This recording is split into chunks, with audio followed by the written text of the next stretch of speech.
Meeting to order. I am sorry we're late, but I need to try and kind of accommodate everybody. If you'll please stand for the pledge of allegiance. I pledge allegiance to the flag of the United States of America and to the republic for which it stands, one nation under God, indivisible, with liberty and justice for all. Thank you. Do I hear a motion to set the agenda? I make a motion to set the agenda. Second. Motion made by Stacy, seconded by Cody. Is there any discussion? Call for the question. Flaherty, Aye. Hall, Aye. Hudson, Aye. Noyes, Aye. Schoonemeyer, Aye. Wells, Aye. Wright, Aye. Okay. I want to kind of give you a update on the way this meeting's going to be. This is a special meeting. We do not normally allow people to address us during special meetings or work sessions. However, this is a hot topic. You all have concerns, so we're opening it up for you. We are going to limit you to 2 minutes, so everybody will have the opportunity to speak. We will shut this down in 1 hour. So please, the clock doesn't work. It's not accurate. So please make sure that you obey the time. We do have a timer. I will shut you off for it, so everybody will have the opportunity. We are only going to allow for 1 hour for you to address the board. The board will be allowed 1 hour to discuss it, and then it will be voted on. So remember to keep your language clean, keep your temper intact.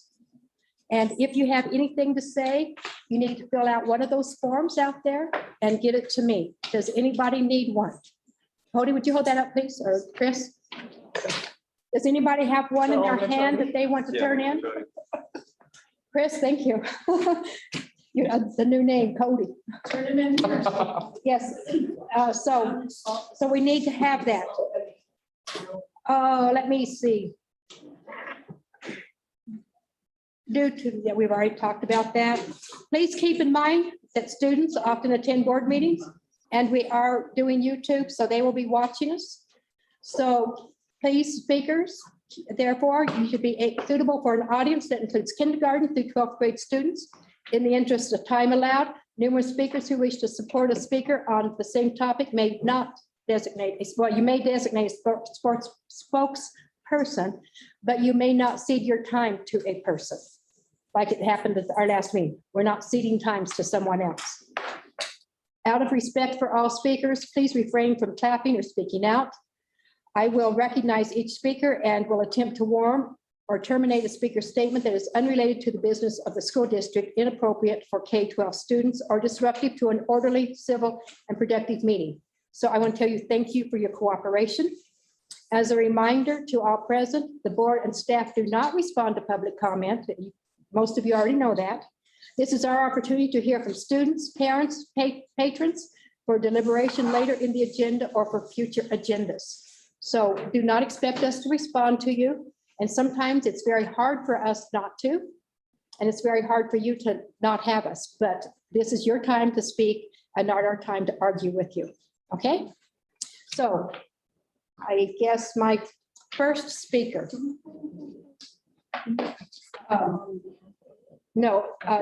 Jacqueline, I'm going to leave you until after this community, okay? So you'll be the first on our agenda. Okay, looks like Sherry Simmons. Somebody start a timer. I'm going to begin my time with a prayer. Heavenly Father, we thank you for this opportunity to come together and the freedoms to meet here. We thank you for the blessing of children that you put them in our trust and in our care. We ask that all decisions be made here tonight according to your will, and taking care of our children, watching over them. And please empower us to speak out, to speak truth, and to stand strong. In the name of Jesus, I pray. Amen. Amen. The school board has no right to take its responsibility from the hands of parents. You don't know what's best for my child. We are capable of making our own decisions. And by you doing this is saying, no, you're not, we're going to make a decision for you. Stop trampling on parents' rights. Stop abusing our children. You will be held accountable, if not in this life, in the growing crimes against humanity, you will stand before the throne of God. The greatest threat to our children is not the COVID, but the government. Forcing children to wear masks is nothing short of psychological abuse. We are not willing as parents to sacrifice the social, emotional, and psychological development of our children because of the fear of adults. So now there's like a shortness. This is not the world that we want for our children. Imagine our children growing up with no expressions, no emotions, no connection, no facial recognition, teaching them without any verbal looking at their teacher's mouth. Almost impossible to learn to talk. Masks and vaccines are the people's choice. You do not get to choose what's best for me or my child, and I do not get to choose what's best for you and your child. Don't throw federal money over the top of our children's head. You're going to take it away because you cannot put a price on any child. Stop the abuse of power, stop abusing our children. Thank you for your time. Thank you very much. Remember, no tapping. Ken Martin. Hi, I've been thinking a lot about this. I knew this day was coming. I'm going to try to shorten a lot of what I have here. So some of the headlines we're hearing are serious cases remain rare, but coronavirus infections are on and the children are on the rise. Deaths from COVID incredibly rare among children. From the very beginning of the pandemic, it's been known that children seem to be very safe in regards to COVID.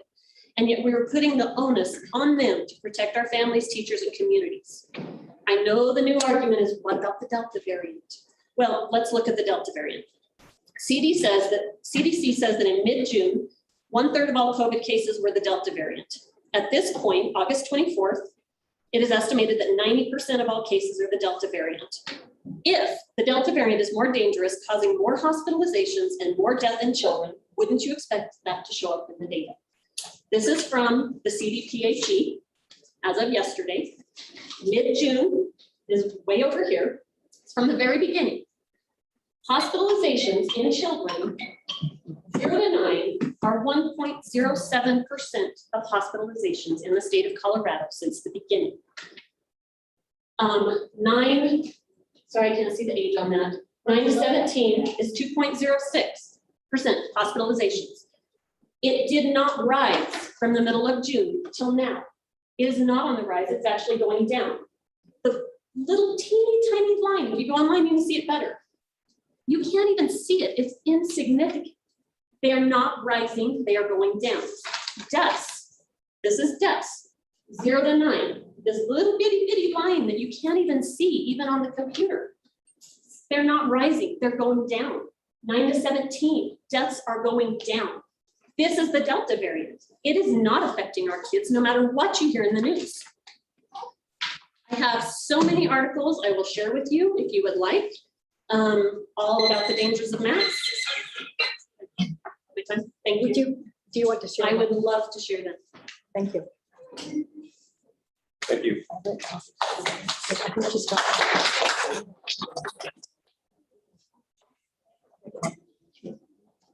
Okay, Richard Forsyth. Maybe he's in another room. Any other room? Richard Forsyth. Oh, the other one. The other ones we don't. Okay, Elizabeth Berger. Yes. Pin wasn't working. Oh, here he is. So Elizabeth will be next.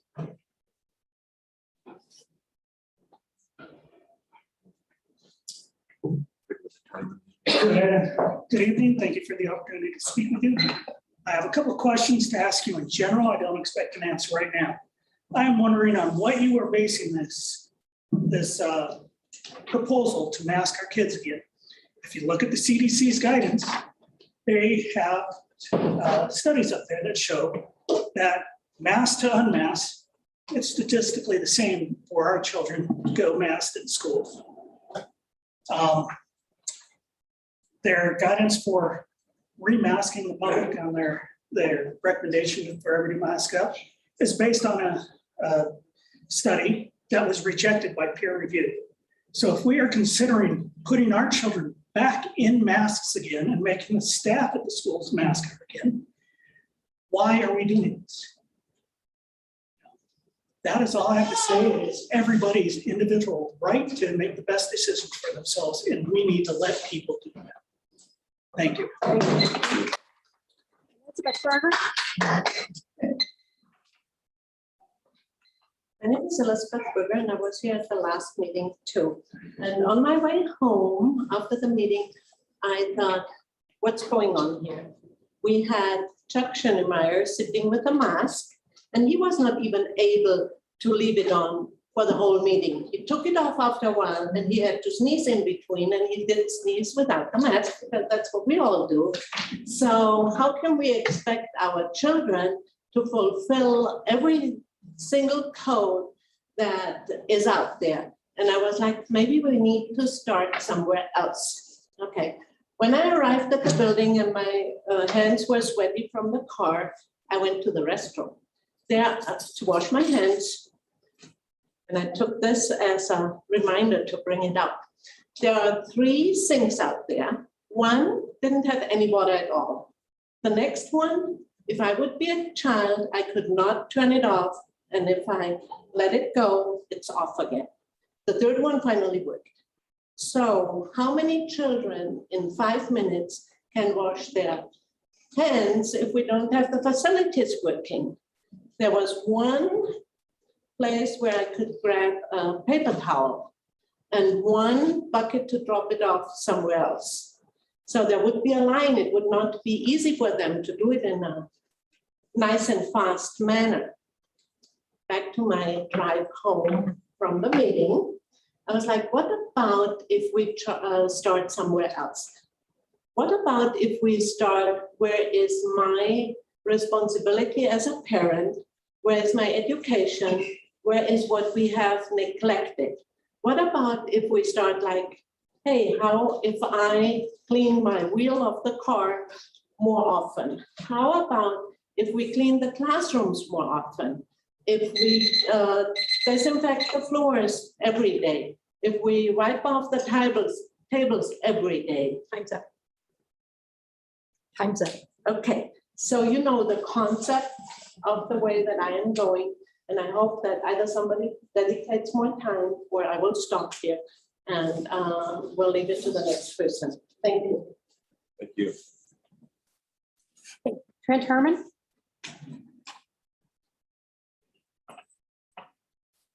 Please. What was the name? Trent Herman? What's the name Oh. after that? He's good? Okay, that's all right. Amber Heber? Hebel, you're good? Okay. Robin Hebel?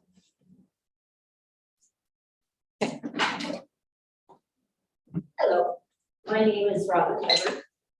Yes, I Ron, I'm moved to sorry. Cortez 5 years ago. I come from Las Vegas. I know everything that's going on there, and I know everything going on here. The one thing I said I've always been proud of about this school district is it's the parents' responsibility to protect their children. Why are you guys taking it out of my hands to protect my child? Every year you send me a statement saying if my kid has a cold, if it has the flu, keep them home. I guarantee I'm not sending my kid to school sick. So why are you taking it out of my hands saying, oh, you have to wear a mask in case you get sick?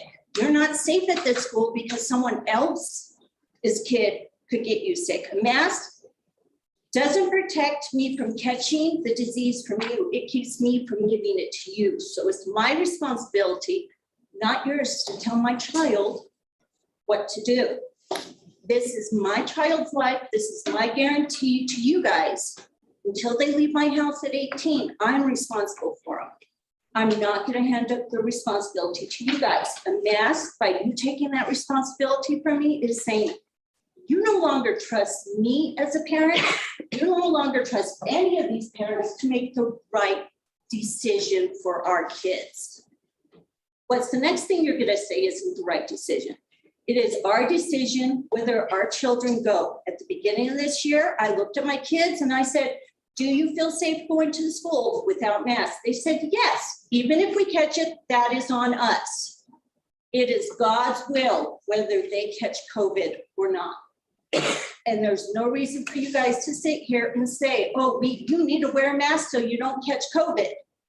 I can guarantee, even if they wear masks all day long, they still have a chance of catching COVID. It's not in the school, it's at home. Thank you. Bruce Martin, Bruce.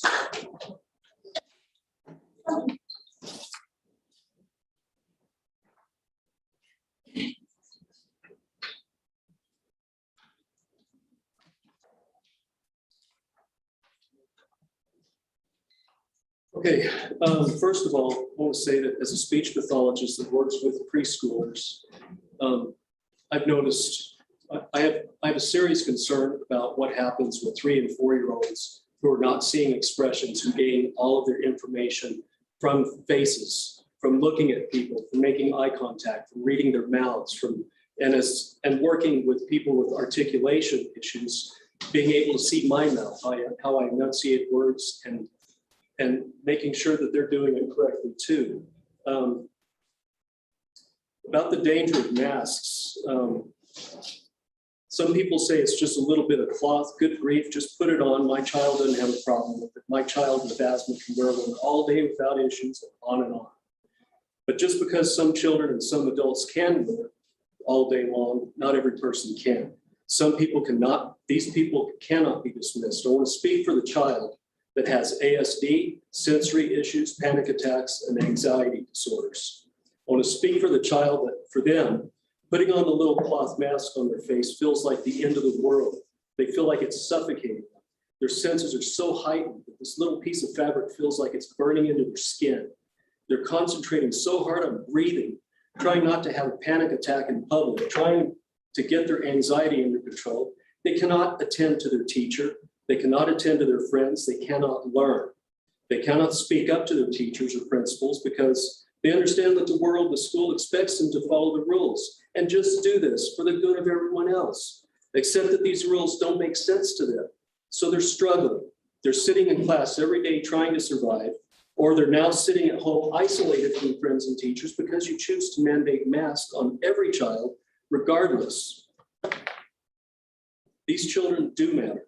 At a time when the second leading cause of death among adolescents is suicide, these kids matter.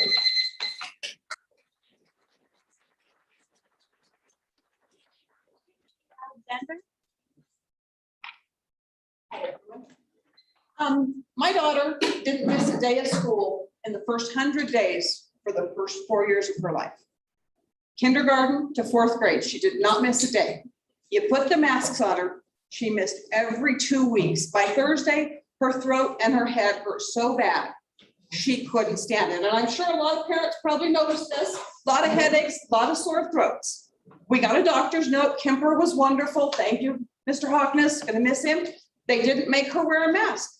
We didn't miss any more school. Now, we had a panic attack the day before school because she's gonna have to ride the bus this year because she has to wear a mask on the bus. She was so excited for school, always so excited for school. She loves school. The mask gives her a panic attack because she knows she's gonna have a sore throat. She knows she's gonna have a headache. She's not a whiner, she's not a complainer. She loves her school, but the masks ruin it for her. Please, please don't do this to them, please.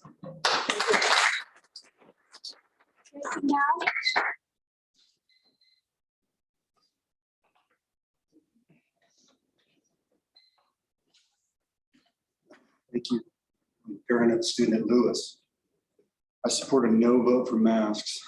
It's a simple yet extremely important decision. Is this decision based on fear, or is it based on a rational evidence-based observation? I have right here a list of 47 scientific and other studies proving the ineffectiveness of masks. Also 32 other studies proving the harmful effects of masks. Number 2 is it's a cost-benefit analysis. What's the cost to our kids versus the benefits? In my opinion, mental health, CO2, more CO2 every day. It's a simple decision. And the benefits, definitely don't outweigh the costs. So please vote no. Thank you. Buckman? I think that's Buckman, What was the name? Dean Buckman, maybe?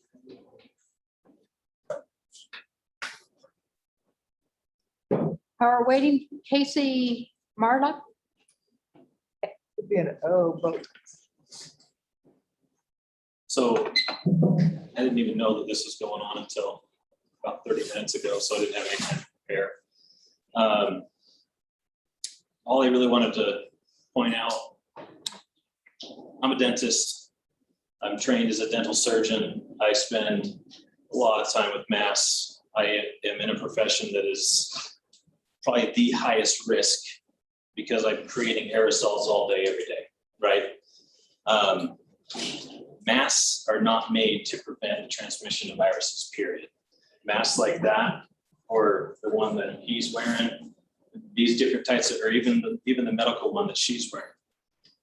The N95 masks don't even stop the transmission of viruses. Viruses are transmitted via aerosols, which are single individual viral particles, which is like trying to stop a fly with a chain link fence. And I'm sure everyone's heard that analogy. It's 100% true. Masks are made to stop droplets. They can stop bacteria because bacteria are huge. It's like comparing a beach ball to a pea. Bacteria are huge compared to viruses. Masks are ineffective. It's been proven over and over and over again. The only people that are pushing the masks are the ones that don't know what they're talking about. And I'm not trying to be offensive either. I'm just stating facts. I don't wear a mask when I'm walking around out in the community because I know there's no evidence that proves that it can stop the transmission of a viral particle. I know that it can't. It's 100% proven over and over again. I do think that people that are higher risk and that kind of stuff for COVID should obviously not be out in the community and that kind of stuff. You don't want to put yourself in harm's way.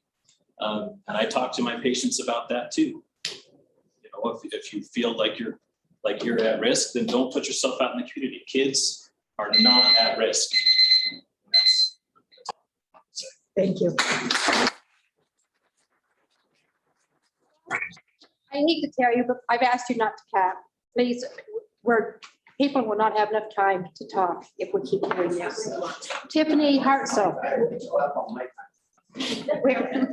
Tiffany Hartzell. Okay. Gary. Huh? Oh, okay, you'll be next. Okay. Thank you. I love that, what you had to say. I actually didn't know about this meeting until about 2 hours ago, so I'm not as prepared as I would like to be. Thank you for allowing us to speak. I have 2 kids. I have one in middle school, one in high school. Just as of this morning, there was another case. My fear is that these are false positive tests going on. I don't know. My big question is who's wanting this done? Is it the health department? Because we're still able to go to Walmart without masks. So why are we wanting our children to wear the masks? I'm against it for health reasons. Like we just heard, I think it's not healthy. Also, let me see here. I wrote a couple notes down. I want it to still remain optional. If people want to wear them, I think they should be able to, but I don't like anything about it. I think it's the fear that's being put in everything. And also on the PCR tests, they're known for the false positives. I've got an article that tells that. They said it back in December, and they can't differentiate between the influenza, common cold, or COVID. So how do we know that the tests that are even from high school last week or middle school or Mesa yet? Like, we got to give it time. How do we know they're all going to come back and they're going to be tested false negative? I hope they are, because I don't like that, the sickness or anything going around, but I believe too, my kids have grown up and we've never done the vaccinations. We've been healthy, and there's several in this room that are with me. I know just because we don't wear the mask doesn't mean it's going to be preventative. Keep it optional. I'm not for it. The Dolores District, that's another grounds I got to stand on, is they were announced last Wednesday that they had that scare and they were going to shut the horse bus down. And the principal just announced yesterday, I've got proof that it's in an email that they told them actually they're false positives. Are we doing the same thing now?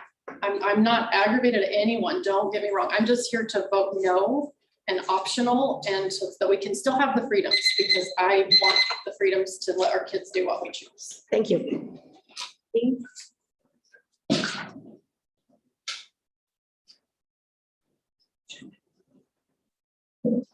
I don't have a lot to add because I've been listening and everybody's really articulating what my thoughts as well. But I think it takes a lot of audacity to even have this question come up in front of this community. I've got two beautiful daughters, a high schooler, a senior, and an 8th grader.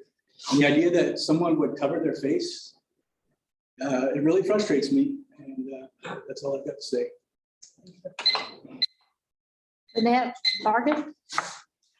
Did I say it correctly? Lynette Largan. I'm here today. I moved here about 4 months ago from Anchorage, Alaska, where I was for 29 years. And I'm here today because my family is here. I have a granddaughter in school here, and my daughter is a teacher here. I had my granddaughter over about a month ago for dinner. And out of the blue, she said to me, "I'm so sick of this COVID." And I didn't know how to address it. It just was a surprise to me. So I think the mental health issues are serious. That really bothers me. So I sat there today and I started looking at research, because I haven't looked at this for a while. And there's a ton of it out there that said the masks don't work, and especially for kids that are at low risk. You know, look at my granddaughter spending all day with a petri dish on her face, and you know, the potential health issues with that is just, it's not acceptable to me. I love this town, and I'd really like to see her remain in this school. I think the people are great here. I'm so happy to be here. But yeah, please consider just the health issues with, you know, lungs and sinuses, but the mental health issues. Thank you. Thank you. Any noise? First of all, I just want to say thank you, guys. I do not envy any one of you up here. I was on council when we had the whole land use code debacle, and it's hard to sit up there and just take it one after the other. So I commend all of you for being here doing this. I'm not a doctor, and I don't have any history behind me on that part.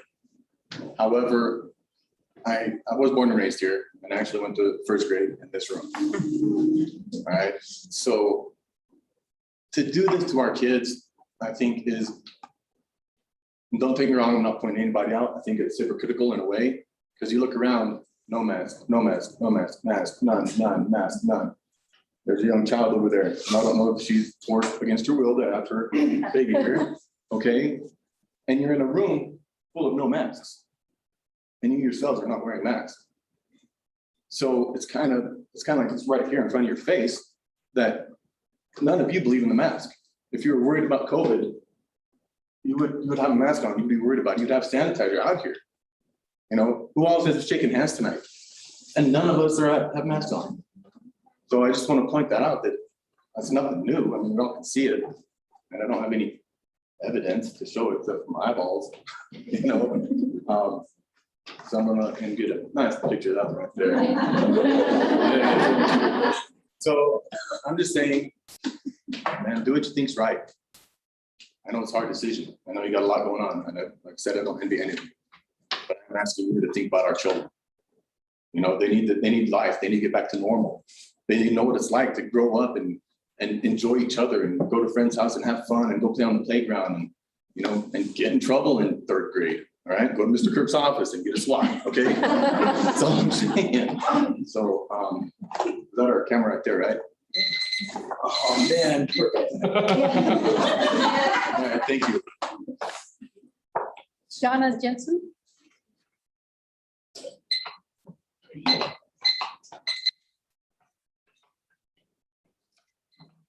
Hi, thanks for having this to get our opinion. I just wanted to say that I think surgical masks are not effective. In fact, the literature that I've read, they're not effective for containing the virus, just as people have said before. They actually can cause people to touch their face more, spread more germs. I don't think it's healthy. I think that, so Earlier today, I looked up, like, in the last 28 days, what the death rate of COVID has been, and it's 0.005%. And then I looked up flu, and it ranges between 0.001 and 0.006% as far as that. So we don't treat the flu this way. Why are we treating COVID this way? And you may say, oh, it's a Delta variant. Well, I looked up, I went to WHO, World Health Organization. I looked at articles from the New York Times. And the current vaccines that we have are 90% effective against hospitalization, death, and serious illness. So we have a way to manage this risk if we want to. Not everybody wants to get a vaccine, that's fine. But you can wear a mask if you want. You can get a vaccine if you want. You can stay home. You can isolate yourself. These are all things that you can do for yourself. I do not want to be told what to do with my children. I want to be the parent. Thank you. Michael Jensen? I don't have any notes, anything I found out about 20 minutes ago, so I'll keep it short. Thanks for having me. Is that we've heard from somebody who's a speech pathologist, and it wondered me, we know how kids communicate when they're small. They need to see people's faces. They need to see facial recognition. They haven't seen that for 2 freaking years. We know that masks don't work. That mask, I have a box in my car. If you read the side of it, it says, will not protect you from virus. This is safety theater. It's safety theater. It makes you feel safe, but it doesn't make you safe. We've heard about kids are the least risk for death. They're not the super spreaders we thought they were. It's out there if you look objectively. What we haven't talked about is what's the long-term impact of putting a muzzle and a face mask on a kid? We know that across nationwide, suicide in kids has went up. I think there's probably a correlation there. If you're objective and you look and you use your brains, everybody's got one. We know that these kids, we have no idea. We haven't even thought of what those long-term consequences are. It's what do we got to do now? What do we got to do immediately without any thought to what those long-term effects are to those kids? That's all I have to say. Okay. I have more than 10 forms here of people who want to speak. I'm going to go off script here somewhat. Is there anybody in here who wants to say something that has not already been said? Did you fill out a form? What is your name? Michelle Morris. Please come forward.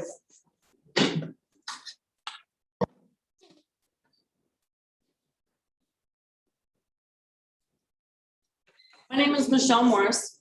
I have 2 children in the school district, one of which is very health compromised. The week before school started, we seen his pulmonologist. She is one of the head pulmonologists of Denver Children's Hospital. I sat in a room with her, with my son, for 4 hours one afternoon, the week before school started. She flat told me, right there, head pulmonologist, says, Michelle, the shot is only for your system to fight the COVID virus. She says, people will get it, even if they're vaccinated. They will get it. They will spread it, even though they're vaccinated. They can contract it, even though they're vaccinated. She says, masks are not going to help you. It is a virus. They will not help you. She says, the help yourself, if you want it, is the shot to help you, to make your system fight the virus. She flat said, masks will not help you not get the virus, and that you can still contract and spread the virus, even though you have been vaccinated if you choose to do so. This is from the head pulmonologist at Children's Hospital. And I believe her because she's been my son's pulmonologist since he was 2. He is now 16.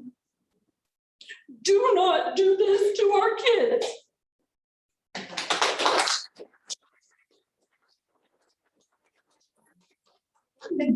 Vanette, Ward? Okay, what I got in this bag right here is $50 of wasted money.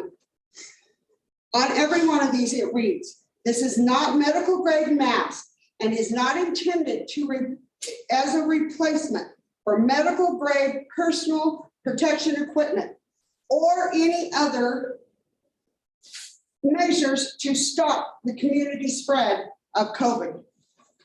This one's a child's mask, right there. More children's masks, right there. Again, not medical grade. Why would anybody want to make our children wear this? I have lived behind a school for 15 years. The most joyous sound in the world to me is hearing children laugh and then play. I go out and sit in my backyard just to hear it. Last year was heart-wrenching. I didn't hear that. I didn't see that. They all went into the classrooms with their heads down and their hands folded.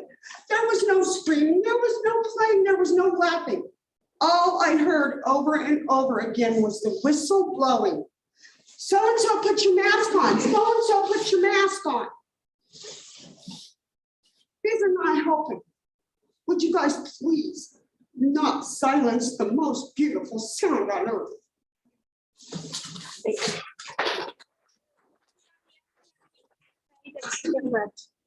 Yes, back in the back, your name, please? My name is Michelle Porter. I just have a couple of things. What was your name? Michelle Porter. All right. There's so much hypocrisy that's going on here. Thank you for coming and shaking my hand, but I watched you shake several people's hands. You're supposed to sanitize after every time you touch somebody. This is the hypocrisy. Are we supposed to follow what you do, or are you gonna mask up our kids? You don't take my right away from me. Exactly. And I pulled her out last year, I'll pull her out again. But you want us there when you count for your funds. Not gonna happen this time. Thank you. Yes, your name, please? Dr. Martin. Okay. Okay, so my name is Dr. Martin. I'm a senior in high school. First, I want to start by saying that I've lost half of my high school career to COVID, and not to COVID, but to the reaction to COVID, to quarantine, to online school, to masks. And I can't even imagine losing kindergarten or first grade to that. Those are some of my most memorable years of school. So, and I'm sure most of you have read my email by now. And if you have read it, you know that I've done my research on this. So, and this is directly from the CDC. There have been 3,730,000 COVID cases in kids ages 0 to 17. Of those, 349 have died since March 2020. That gives it a 0.009% chance of dying. Why are we worried about this? And also, I know that you don't have to listen to the health department when you're making these rules. I feel like you should choose what's best for the students, not what the department tells you is best for the students. I also want to ask, what's the end goal here? When are we going to stop proposing masks and lockdowns? Above all, I really don't want to go online, no matter what, because this is my senior year. I do not want to lose this, no matter what. It's too important for me. And another thing, like most people who have died or been hospitalized from COVID had other conditions. They were obese. They just had other underlying conditions. Why are we not encouraging healthy fitness habits or eating habits? Also, almost everyone that's been hospitalized has been shown to have low vitamin D. Why are we not encouraging students to go outside more, spend more time in the sun? I mean, if we're really worried about COVID, we should be worried about the people who are at risk of COVID, which are those people. I also want to say everything in life has risks. So. Thank you. Lisa Miskey.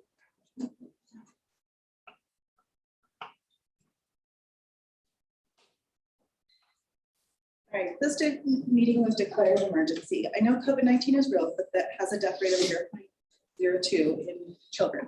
Whereas we have further issues in the school district that should be classified as an emergency. Suicide deaths or attempts have hit close to home with several of our own students, and much higher percentage rate than COVID. What causes students to think about suicide? Academic failure, social isolation, medical issues, etc. What do masks do? Masks cause students to be more socially isolated. Depression, anxiety causes medical issues. Disabled students from reading lips and facial expressions, etc. How about you allow us to be the parents and the emergency be about educating our children to the best education possible? How about the emergency be we work on getting higher than 50% of our students at grade level or above in reading, writing, and math? How about the emergency be to get qualified educators? How about the emergency be to keep our students in the classroom? How about the emergency be to work on a better quarantine plan instead of isolating our kids even further with these quarantines?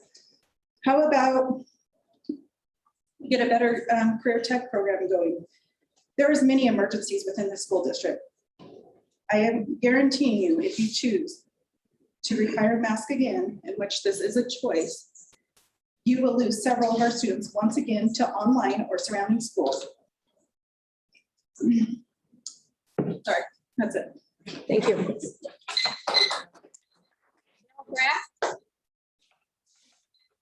Darryl Graff, I am a taxpayer in this district, and just so that none of my comments are disregarded, I do have kids in school. So you can put that down. One thing we do is we trust you to teach our kids. Our kids are our responsibility. Thank you for leaving them our responsibility. We have entrusted them to you to teach them, to give them kind of a uniform education. In that education, you're to teach them some of the civics, some of the freedoms, and expound upon that, some of the freedoms that they're given in this nation as a citizen of this nation. One of those is the freedom to live freely. I have heard from, not in this room, but from other people, well, it's a free country. Why don't you put a mask on so we can all be free? That's not freedom. So I will tell you, if you guys decide to enact this mask mandate, put a muzzle on my kids, I don't know what this year the state is paying per head. The last I knew is about $7,000. I'll cost you 14 grand. Thank you. O'Brien. O'Brien. It's all right. It's been I'm sorry. ruined my whole life, so you're good. Yeah, teachers too, you know? Rick O'Brien, I have a kid here, basically just gonna tell you guys about myself, and how I feel about this, and how I feel we're going just backwards in time, basically. I will pull my kid from this school. If that requires me to do so, I will. I would have to teach her from 5 o'clock at night to 9 p.m. I will not conform to any of the schools, be on the internet, be on our webcam, none of that. It will not happen. If we're gonna segregate our kids again, which I thought we did this in about 1964, then I will gladly pull my kid. She will use any unvaxxed fountain, any unmasked fountain, any unmasked bathroom that it takes. Because I am not understanding how we're gonna go back to segregating this. I can already see it in the room. How, and I already went to a city council meeting, same thing. I have to sit in the fishbowl. It was crazy. Segregating these kids, whether they wear a mask or unvaxxed, is crazy. I will even sign off if we're gonna segregate these kids, make a school an unmasked school. We all pay tax dollars, as he said. Make one of our schools an unmasked school, I'll sign off on anything. Because guess what? That school will probably have a lot of teachers that can be retained and a lot of people that would gladly take their kids there. Because we don't want to necessarily do it. And again, like I said, I don't have the time. Sorry, guys, it locked on me. But in the end, I never wore a mask except for one time and one event. I have yet to wear one. I've been around vaccinated people. I've been around unvaccinated people. I've been around people with masks, without. Freedom of choice is freedom of choice. We're real close to losing everything. And like I said, we're going backwards in time. If we're gonna have to have 2 separate schools, we have 2 separate schools. But kids in the 1950s, they got to go to school. These people are trying to make our kids be on the internet. And it's crazy that we don't get that freedom. Thank you. Susan Hammond. I just might do. Nick, I'm agreeing with a lot of what's said here, and I have a couple of more points. For me, it was really hard to try to wear masks, and I did at first because I was like, you know, I can try this. But it's really, really hard for me. I had bad allergies, and I was doing this all the time, and then I had to put up with people, you know, saying, "Ooh, you haven't got your mask on right." And I was like, well, this is what breathes, not down here. And so it's hard. So I'm thinking of these kids, and it's true. You know, I was so happy when I got to go out and see people smiling again. You know, it's like we're living in a communist country now where people have to go around and, well, who is, you know, scared to be seen by someone without a mask. It's just wrong. Do you realize that when you don't cover your eyes, you can get the virus in your eye? So to put a mask on and then say that this is going to protect the kids, no, they don't get it. It's been proven. If you go and look up the actual data, you can see it. So please don't do this to our kids. They need a chance to grow up just like we did, us old people. Thank you. Anna Waters?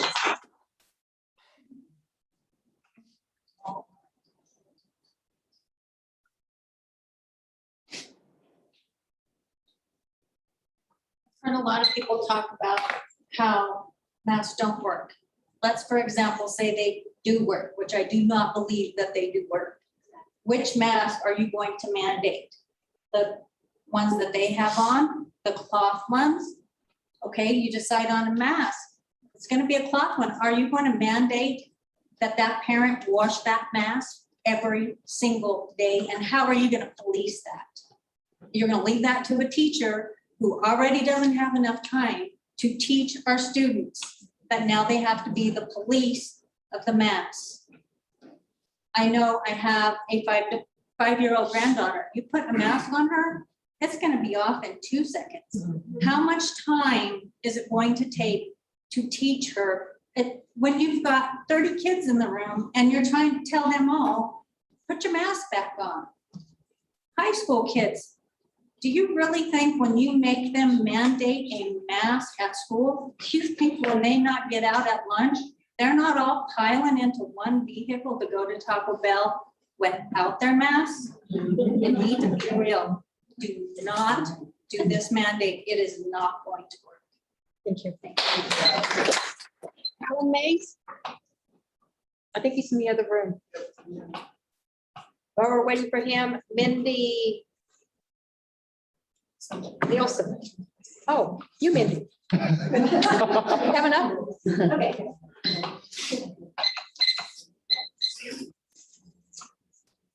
Okay, I really want to express what a great community this is. Every time there's an emergency, everyone comes together. Just like Mary Louise said, you're a fine example, Bubba. Okay, but if this pandemic is such a pandemic, why are the nurses being fired if they don't get the shot? They worked through last year. What's the difference in this year? It's been proven that 12 years and younger won't be any worse than the common cold or the flu. Let's let these kids get immune to this mess. It's going to happen regardless, just like everybody has already said. Flu kills thousands of people a year. Wear a mask to protect others, that our choice. I'm not responsible for you. Where are the stats and the failures of the mask? Headaches, lower oxygen level, restrictions of airflow, unhealthy to breathe in carbon dioxide, increase of risk in respiratory infections, skin irritations, fungal infections. Keep our kids in school, leave the mask optional, and keep the schools open. Thank you. Thank you. Hey, did Alan come in? Oh, there he is. First, thank you very much for the opportunity to speak to you folks. I know it's very important for you to hear what these people we have to say. I'm very glad to see all the parents here that are interested in their children and what the school district may be expecting. Delta variant, there's no test that is specific to tell whether a person has that virus or not. Yes, there is a virus out there, and we have to be concerned about that. But masking children is not a good idea. I can't wear a mask for very long at all. It starts affecting me so much. And I know kids are active, and they can't be expected to do their learning and be fussing with a mask. Anyway, it should be up to the parents. I know I cannot, but what is next here? If you expect them to wear masks, you have clinics in schools here. What's going to happen next? Are we going to see children being coaxed into the nurse's clinic and say, maybe we should test? Parents need to be very aware of what's going on in the schools. And that's a worry that I think parents should have, is that I don't know what's going to happen in these clinics. A good point was made by one of the parents here tonight about facial expression. And that is something that the young children need to be able to see. That's just part of how they understand whether they're having a stern comment being given to them or a friendly comment being given to them. And that's so important to them as they grow up. The dental person that spoke, he spoke from experience. That's what we need to hear. The data that we have out there, the research is all over the place. And what do we use as this is the data that we're going to base this on? It's just so far all over. All we're going to do, or you may do, is believe what the CDC. Thank you so much. Thank you. Melanie Filner?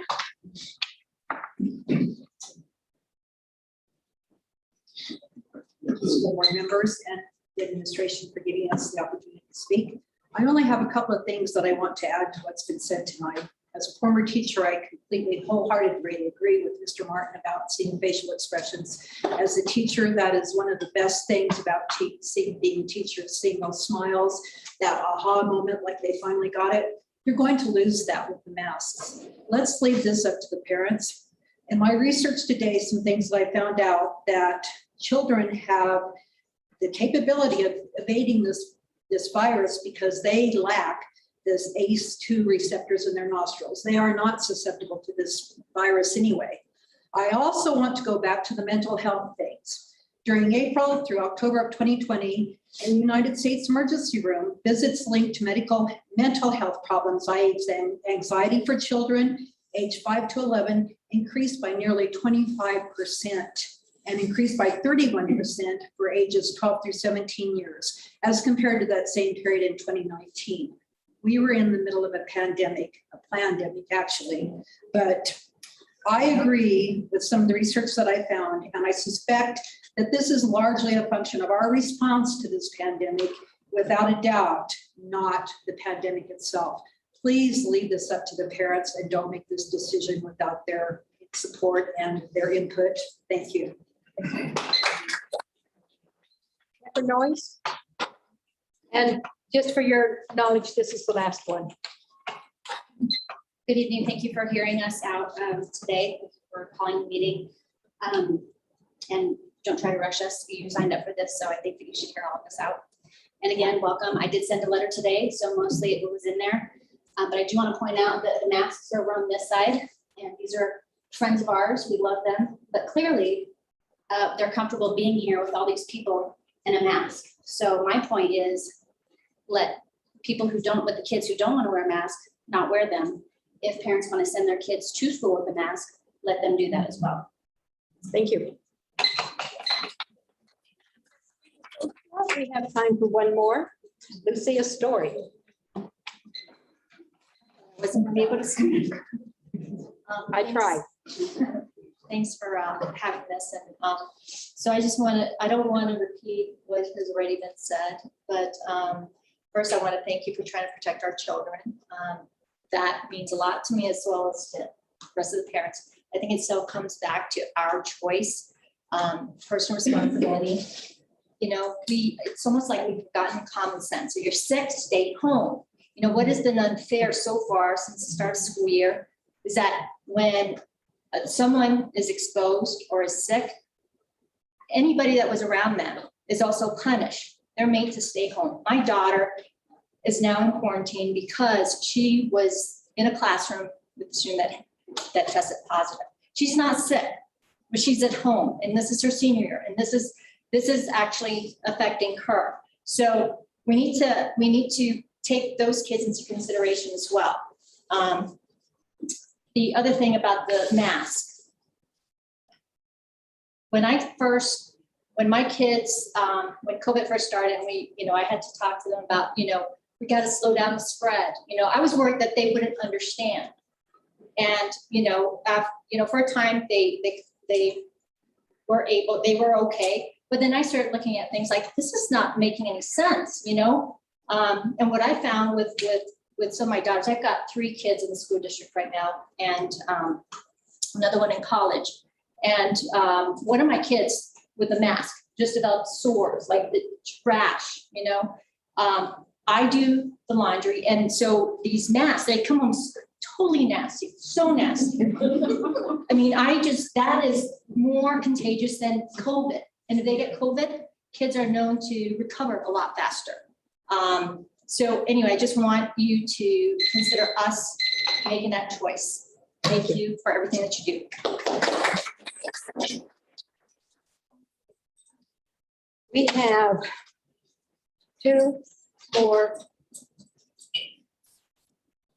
6, 8, 10 more minutes. Board's pleasure. Do you want to listen to them? Listening to the next slide if they choose to go. Board, I didn't hear what she said. I can't hear you. do you want to, we have 10 more minutes. We have 5 more left. Shall we go ahead and finish it out? Yeah, if there's something people really. Okay, all right, Angel Morris.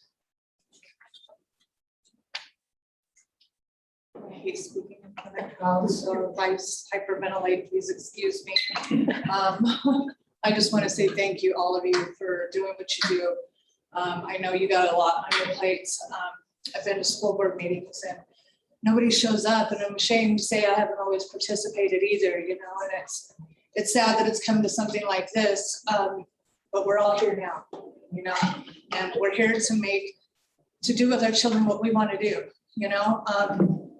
When I was a kid, I got so sick, I thought I was going to die. I've never been so happy to go to the doctor. See, I'm getting shaky. I went to the doctor. It was over Christmas break. I was sick the whole time. I got up to open my Santa gifts, and went straight back to bed. I went to the doctor finally, in a couple of days after that. And he told me, I'm sorry, honey, you're just going to have to go through it. It's a virus. It's a virus. You're just going to have to go through it. I thought I was going to die. I cried, and I got over it. I had COVID last year. It's nothing compared to that, let me tell you. Now, I know that some people, like somebody else said, there's other issues that these people have. They're not dying from COVID. And our kids, this is ridiculous. I mean, the mask, you're touching, I worked in nursing. You can't hide from the virus. We're not going to stop it. And it's okay. I believe God made my body to protect itself. And I believe it's done that. And I believe we shall have the choice to do that, and especially with our children. And the facial expressions, I can't hear through those masks. It's hard to communicate. It really is. And I just really hope that you guys stand up for us and stand up for our children and let them be children. Thank you. Laura?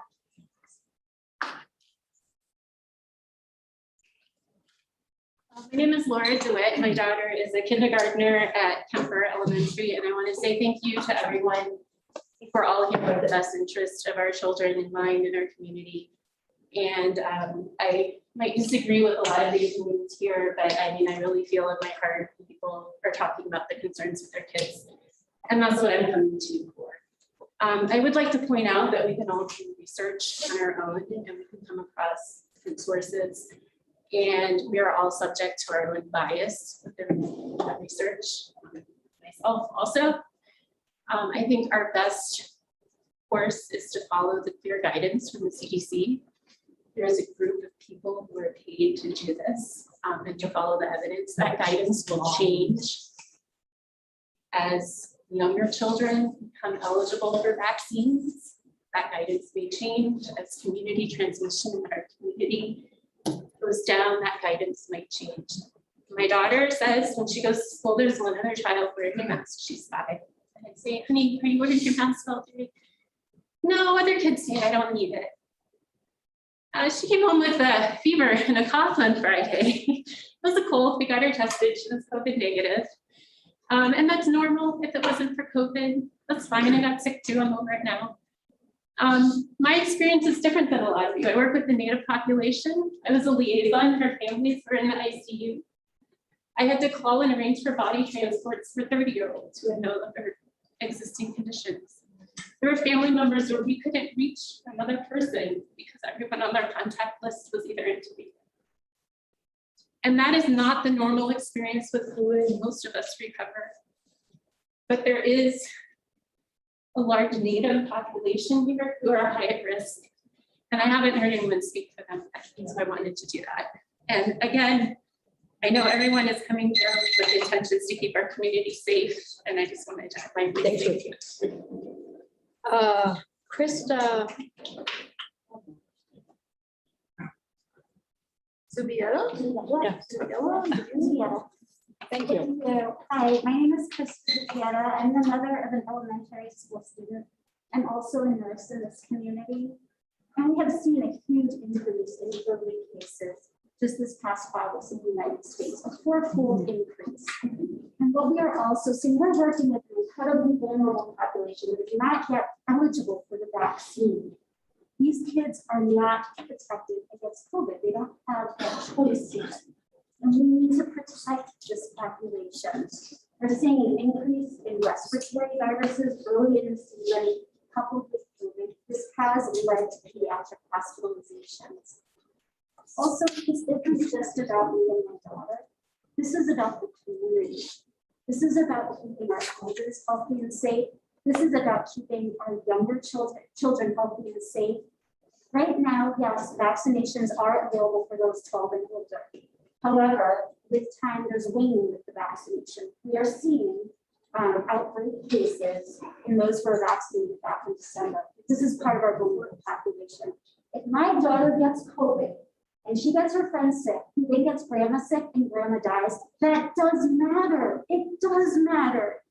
My actions have an impact on everyone in this community. My daughter's actions have an impact on everyone in this community. And I would feel responsible for that death.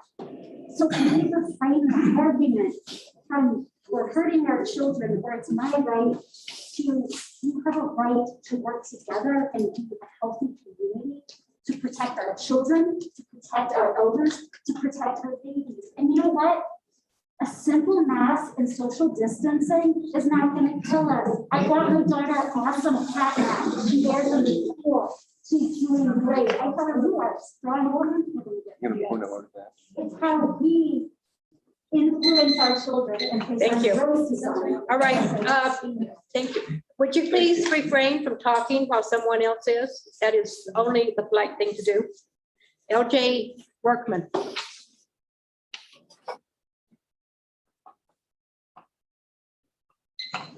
Hi, LJ Workman. I got a daughter that just started kindergarten. Now, me personally, I don't ever plan on telling her she needs to wear a mask, and I don't feel like anybody else has the right to tell her the same thing. I think they're completely useless, to be completely honest with you. You know, I work in construction. I've cut a lot of concrete, and you can see concrete dust, and it gets through every single mask I see in this room. Does not help one bit. So I don't see how you guys think it's going to stop something that's completely are gone to the naked eye. They're not going to help. And I don't feel like everybody should have to go to this fear of making their kids do all this stuff when all it is just a control thing, in my personal opinion. So, thank you. Thank you. RE-1.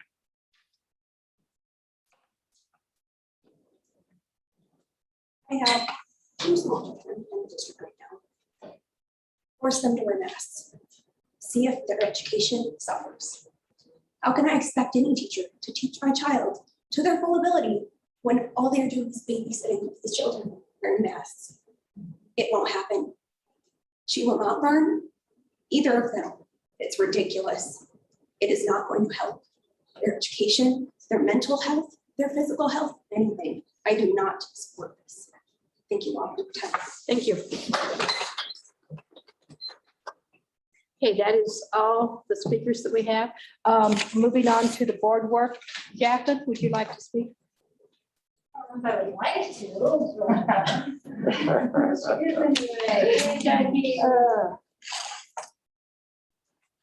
So I'm Jacqueline Hall. I am the Director of Health Services for the school district. I have quarantined 220 students since the beginning of the school year. And I know this is not my burden to bear, but that is a burden that I feel every time I quarantine a student. I just have to start with that. And I'm also not pro-mask, I'm not anti-mask, I'm pro-keeping these kids in school.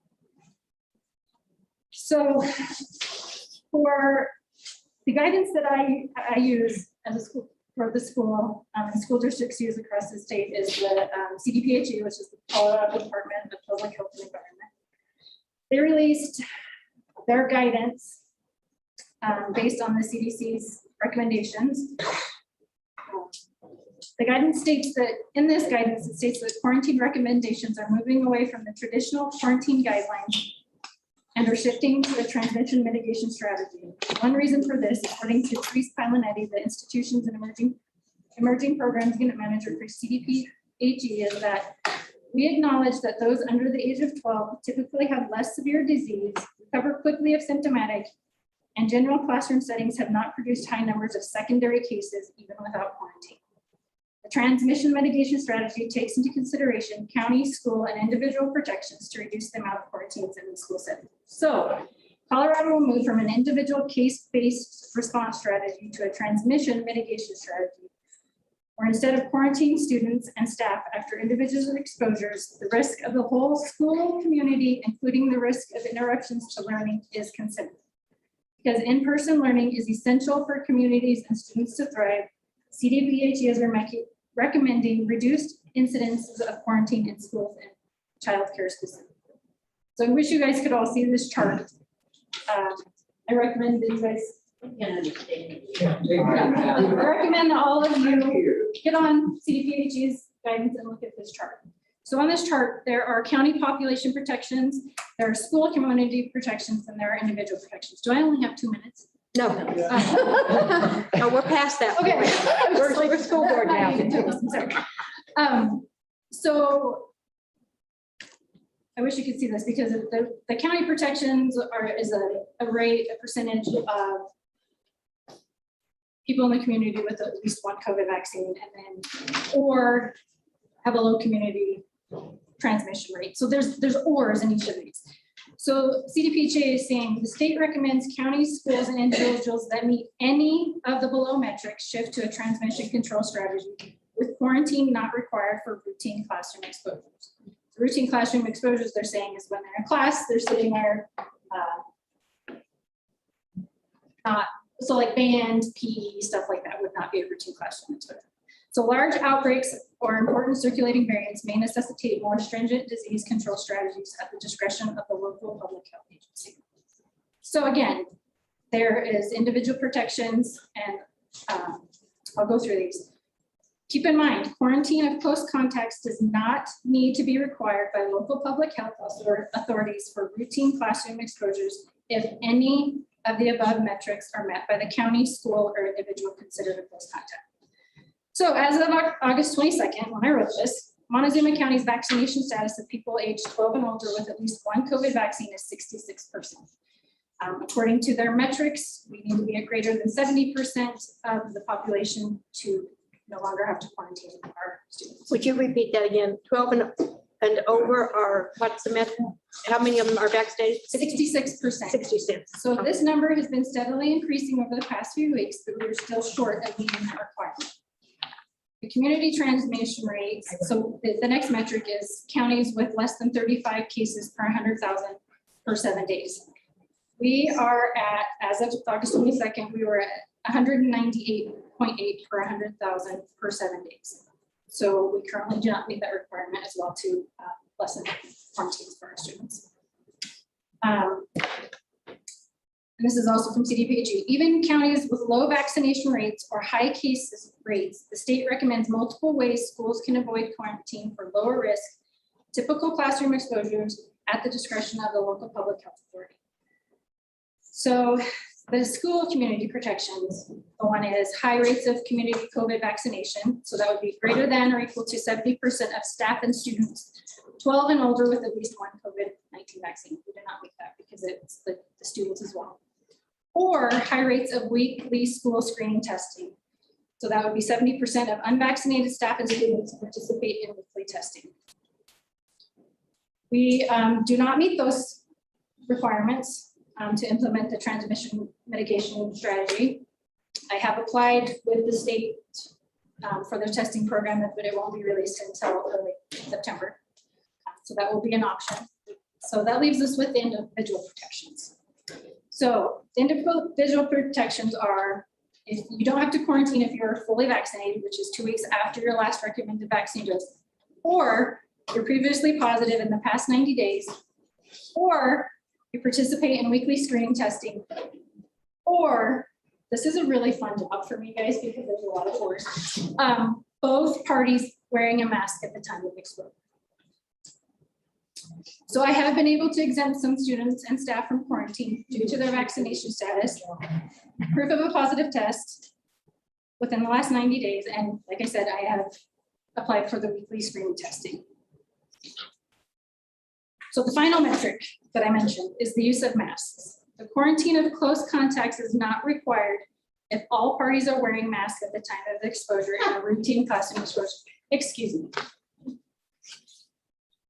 If a school encourages mask use for students and staff indoors and masks were worn properly over the mouth and nose by both the case and the contact during the time of exposure, the contact should not be required to follow a typical classroom exposure. Currently, there are 220 students that are quarantined to exposure to COVID-19 in the school setting. If a federal mandate requiring all the individuals on buses to be masked were not in place, that number would be higher. I don't even look at buses. I'm sorry, but it is extremely rude. I did not sit there and talk to you. Jackie, if you're going to speak, go out in the hall. You are being very rude. You may not like what she's saying, but it's important for us to hear. It's important for us to understand. So if you cannot refrain yourself, please leave. So that number would be significantly lower if every person in the school is wearing a mask at the time of exposure. Students need to be in school. Ms. Comiskey hit the nail on the head. We got to do something about the quarantine.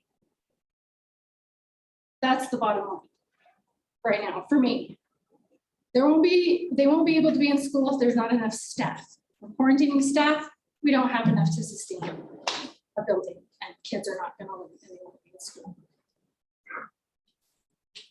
While education is critical for all students, for some, the school setting is the only safe place for them to go.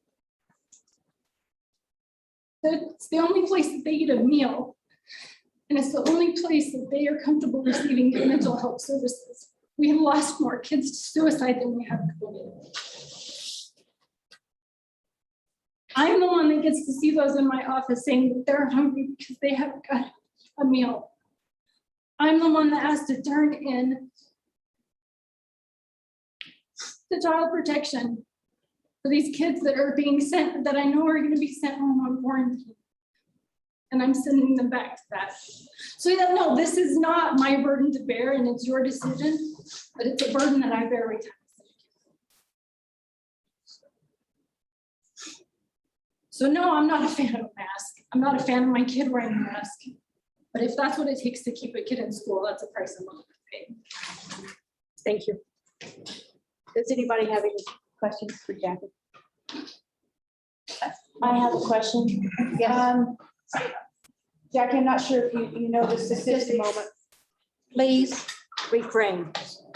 I will ask everybody to leave the room. I want to hear what's being said.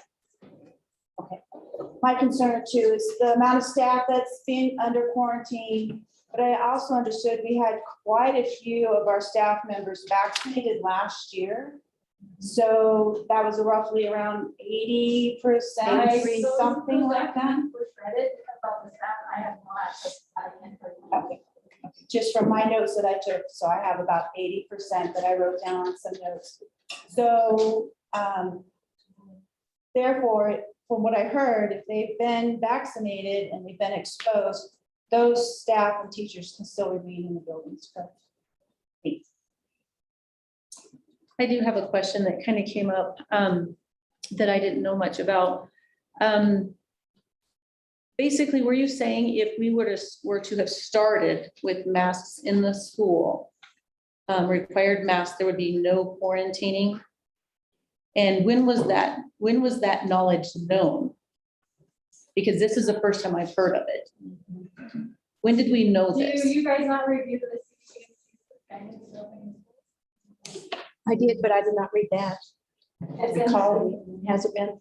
Because I've been reading the county and different things, but. And the links in our plan? Is CDPHE, now this is still just guidance, correct? It's not any mandate or anything like that, it's still guidance, So okay. the only.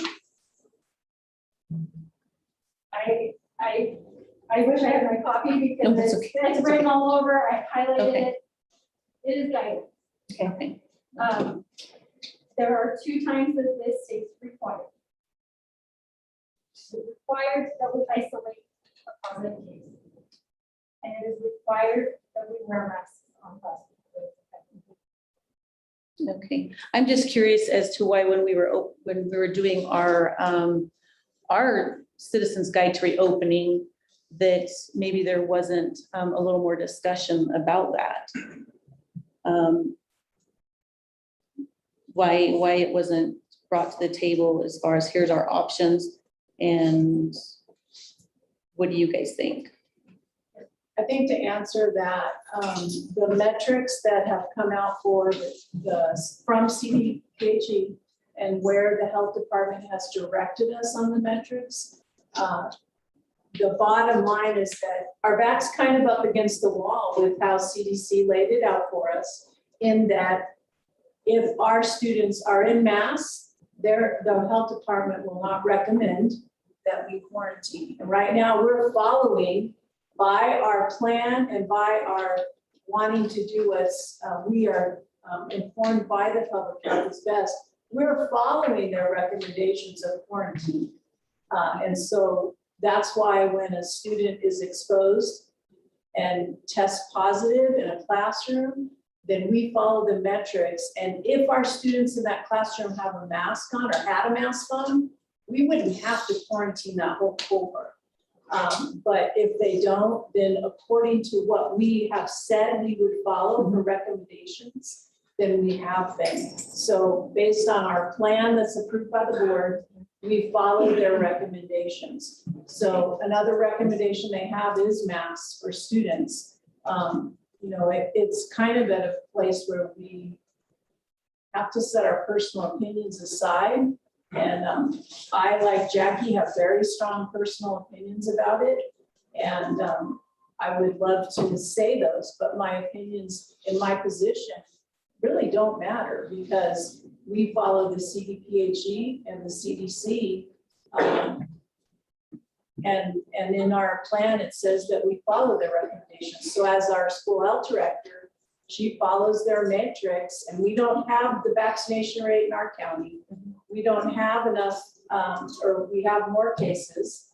And then the last piece that we could do to mitigate is masks. So that's what, as a health director and as the position I'm in and Dr. Vanderway, we have to approve those quarantines when they come. And it's not something we enjoy doing. We'd rather have the kids in their seats. But that's not my personal opinion, that's my professional opinion. So how close are we to hitting, as far as our quarantines per school, hitting our quota that is being the guidance? Like, where are we at on those?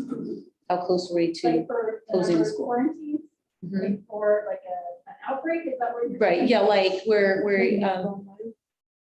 So- yeah. I talked to Bobby Locke today, the director of the mental health. Sorry, I am not an emotional person. I never You're fine, cry. that's fine. Like, my kids would be like. "What is wrong?" No. Don't worry. I know. So, I talked to Bobby Locke today about that. The high school is very close to meeting the criteria for an outbreak right now. Go back to that. It's, the criteria now is 5 or more in a 14-day period of unrelated. So if you have 2 siblings that are both positive, that counts. So basically what she told me is that meet the criteria for an outbreak, and that's reported to the state as an outbreak. That does not necessarily mean that we shut down the school. So an outbreak does not equal a school shutdown. The only reason that you're shut down is if you don't have the staff to sustain. So that means teachers. That also means custodians to clean. So, and it's my understanding that we're very short on custodians and work rate. So it does not necessarily mean that we have to shut down. And then just to piggyback on that, because there was some questioning, if we do shut down the school, as far as CHASA is involved, if there is a shutdown, that's automatic dismissal from CHASA activities. Is this correct?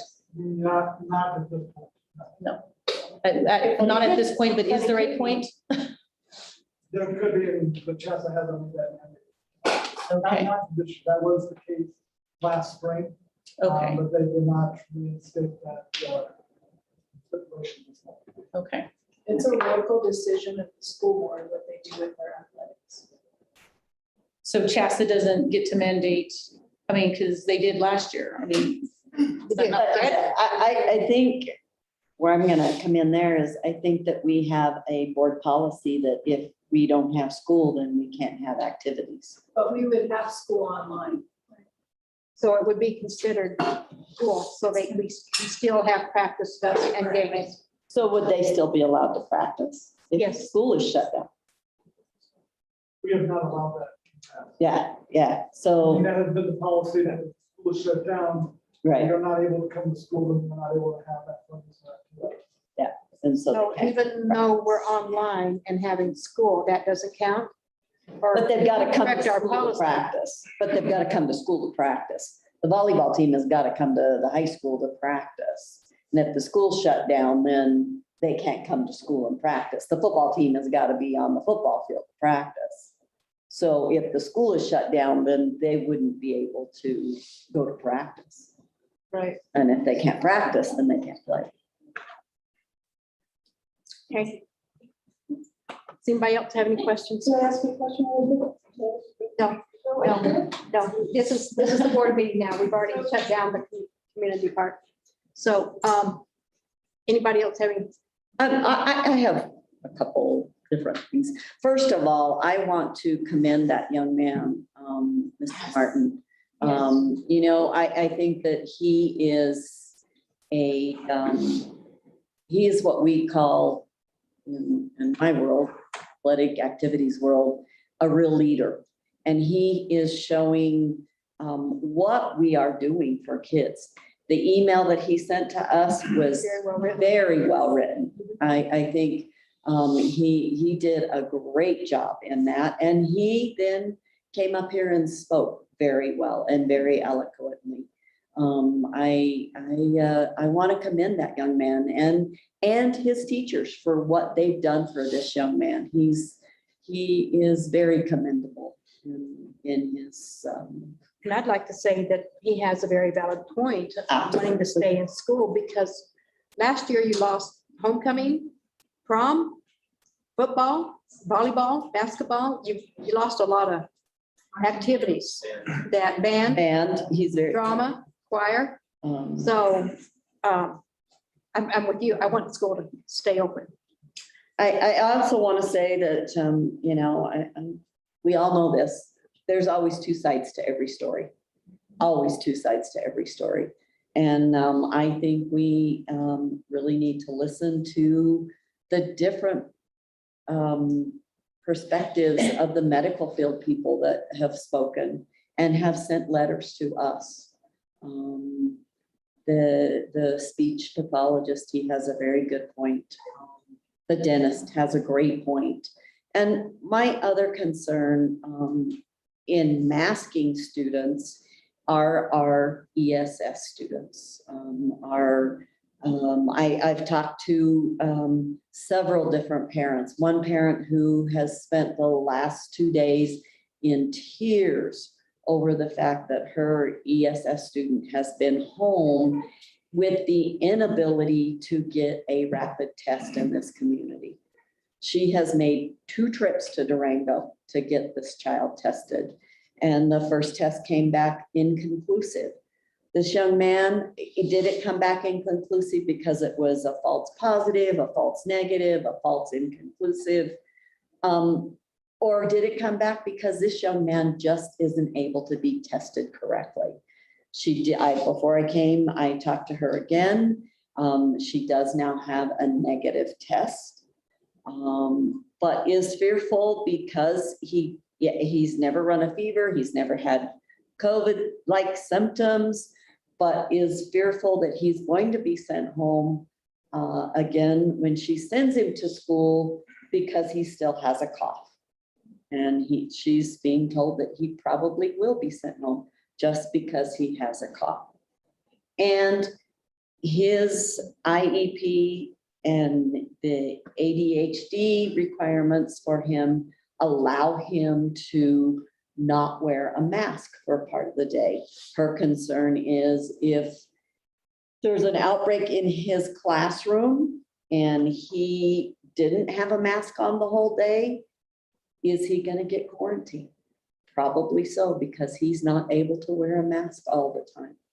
And we're doing those kids a disservice. And again, the speech pathologist, I have to agree with him. If we can't see these faces, if the teachers can't see these kids' faces, they're missing out, and we're missing out on giving a good education to those children. My heart breaks for those children. The other thing is can we look at if we continue to have staff in masks? Last year, we weren't able to give them the shields where you can see their whole face, where kids can see the teacher's face, where, I've had teachers come up to me, they don't know if I said, sit down, or can you please sit down? Are they kidding? Are they joking? Do they mean it? They want to be able to see, they want the kids to be able to see their faces, and they want to be able to see the kids' faces. If we do that, can we wear the shields? Because we weren't allowed to do that last year per the requirements from CDC. So I'm going to tell you, yeah, I've been affected by COVID. I've been affected. I've lost a family member. I've had 2 family members being very, very ill. But I have to agree, it is a virus, and we've got to learn to live with it. Anybody else? What is the mask recommendation? What's being proposed here for masking? Is it like permanent, year-long, no questions asked? Is it 2 weeks? Is it 10 days? Is it community transmission? We're recommending masks until the numbers go down. And it's not for a year, it's not for a semester, it's just based off of the numbers that we've been seeing in the community. Is that a 7-day number? Or 10, it's usually a 7-day lag. Anybody else? I was still asking questions to Jacqueline. We're not talking about. No, action items. we're talking everything now. Okay. Yes, because Jacqueline is going to be here for a short time. I wanted you to direct as many questions as you could to her, but because she does have a family at home. But at this point, we're discussing masks. So we have Can to- I just say something? Like, I feel like I'm backed into a corner of CDP kids. And we kind of have two options. Either nobody masks, and we don't quarantine because we cannot keep quarantining kids. That's right. But then what happens if somebody gets it and dies? Whose responsibility? Who takes the blame? Is that gonna be on me? Is that gonna be on you? Or we mask everyone and we don't quarantine. So I'm not saying I don't disagree with you, Pepper. But we have to do something about the quarantine. We cannot keep quarantine kids to school. Have.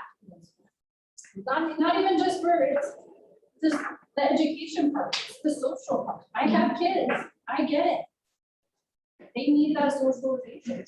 And this is a virus, are we gonna wear a mask forever? That's the $1 million question.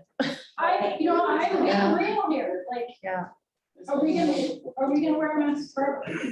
So is that clear to the board, is it black and white? Because it really isn't a gray issue. If you choose to mask, then we don't have to quarantine like we are now, so we have over 200 students out currently. And then if we choose not to mask, parents have to understand that we have to quarantine those cohorts and classrooms based on recommendations. So that's kind of the decision is, do we quarantine all those kids or do we not? Or if the county vaccination rate reaches 70%, we're currently at 67. And this was as of What's the that? second we were 67%, we might probably tell you what it's at, but it is steadily climbing, but usually by not a lot of years. So my concern is, okay, when we get to 70%, are they gonna change? Because we all know that they change. Yes. So. So when you're saying no masks, you're just saying the option to no mask or mask, not completely like no masks in the school. You're just saying the option to choose. It's either all masks or you choose whether you want to wear a mask or not. Right.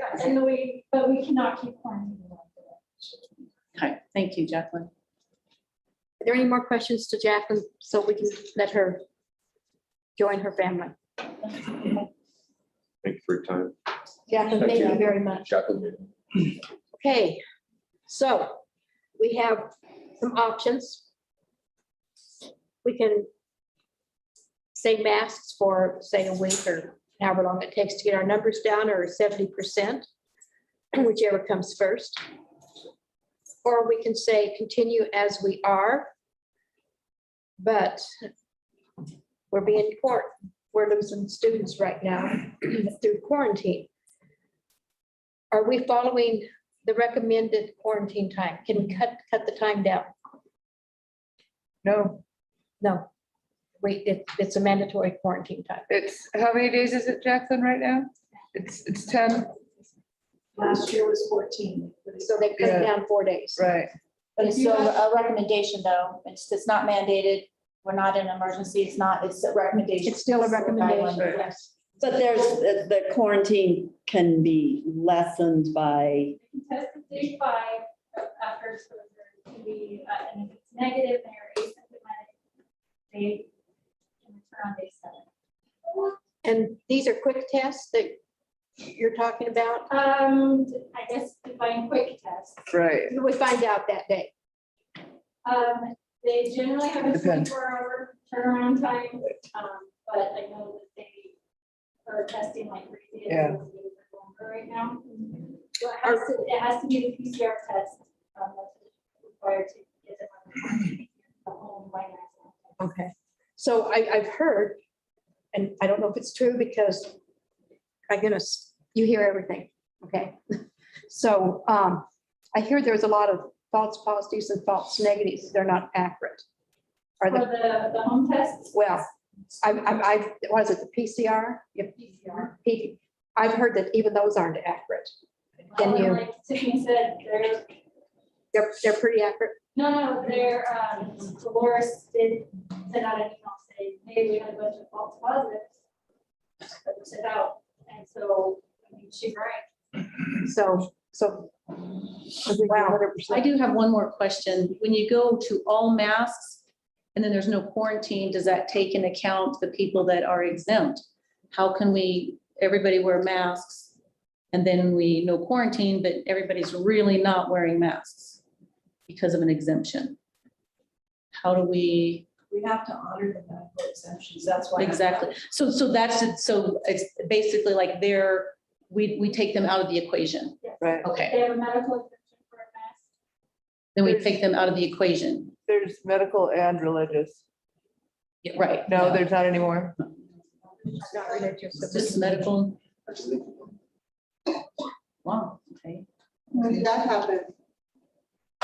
I don't know. So, and I apologize because I'm from Arizona, so I just got here about 6 weeks ago and I should know better. And so I do apologize, but I don't know. So do you know?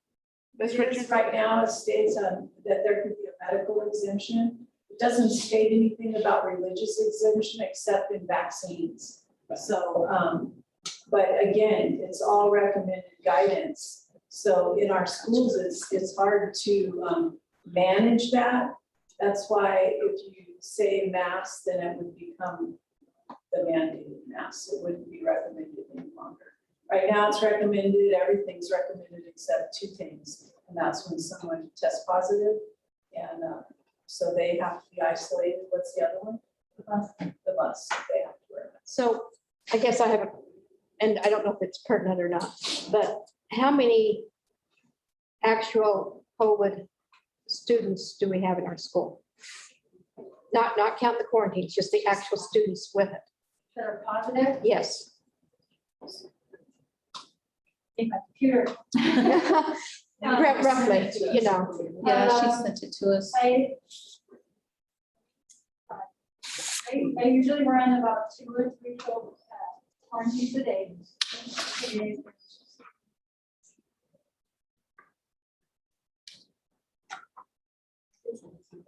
Yeah. So it's one policy per quarantine, basically. One policy for quarantine for one quarantine for a class. So if you quarantined the 8th grade English class, one student had it. Yes. Okay. So we've had families, we've had SIBs. Right. So we've had 8, I think, as of yesterday's email. Right? 8 active Well, I've got, you know what, cases. I got this. Does this tell us? It's telling us the amount that have been quarantined. Oh, the quarantine. I'm just counting. There's a lag on it too. Yeah. Doesn't include all the numbers of today. So, you know, I guess what I'm trying to do is get a handle on how. I want to say 12. I want to say 12 actually have a positive test. 35 were considered close contact, but then you have to include the cohort of those students when they're not masked, but we're not at 70%. So we would only have about 35 students out right now. But we have over 200 because of the way that it's handled right now. And if masks were not required unless if they had to. Right, that makes perfect sense. I guess my concern, and I'm just going to address the white elephant in the room, is because all I hear is follow the science, but we just heard where it's actually on the masks boxes and stuff that it does not protect you from it. So I guess I understand CDHC and everything, but why are we wearing masks if they're not going to protect us? Thank you.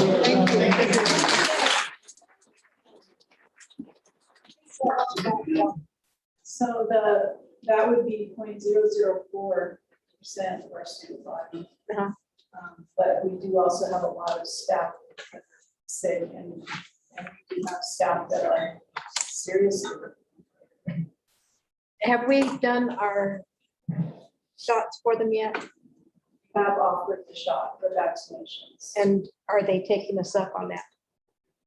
They are, they did it in middle school, but still not everyone is. Well, no, because you yeah. cannot expect 100%. Well, we don't mandate it. No, because it's not, no, We are choose still, not to. yeah. So, One school alone has 7 staff out right well, now. have they been vaccinated? Do you know? Because we don't ask that question. So I asked for proof of vaccination if they would like to, so that they could make that turn. Or not give that information. Yeah, it's their right. Okay. Well, it's 6:45. We have to be out of here by 7. Is there any burning comments that anybody wants to make before we go for a vote? Well, Madam President, we don't even have a motion on the floor. No, to we even don't. Take a vote. That's right, but we will do that. But I want to know if we are going to continue asking Jackie information stuff, so we can put it on the floor, so we can discuss what we want to do. I'm finished, very satisfied. Thank you very much for your compassion and your passion and what you do for our students. And thank you. Okay, any more burning questions for our nurse? Okay, then I will entertain a motion.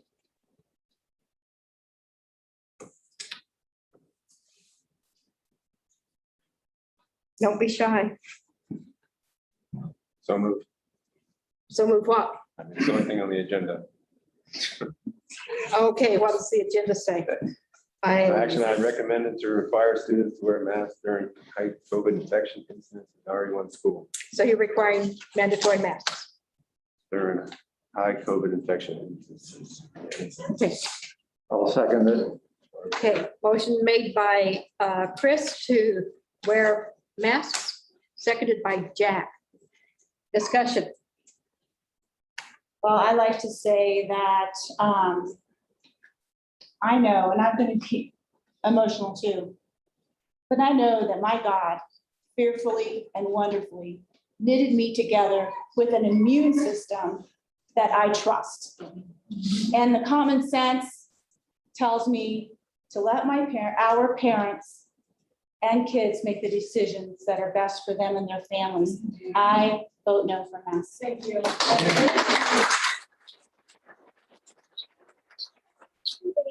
Through this. Anybody else want to comment? Jack?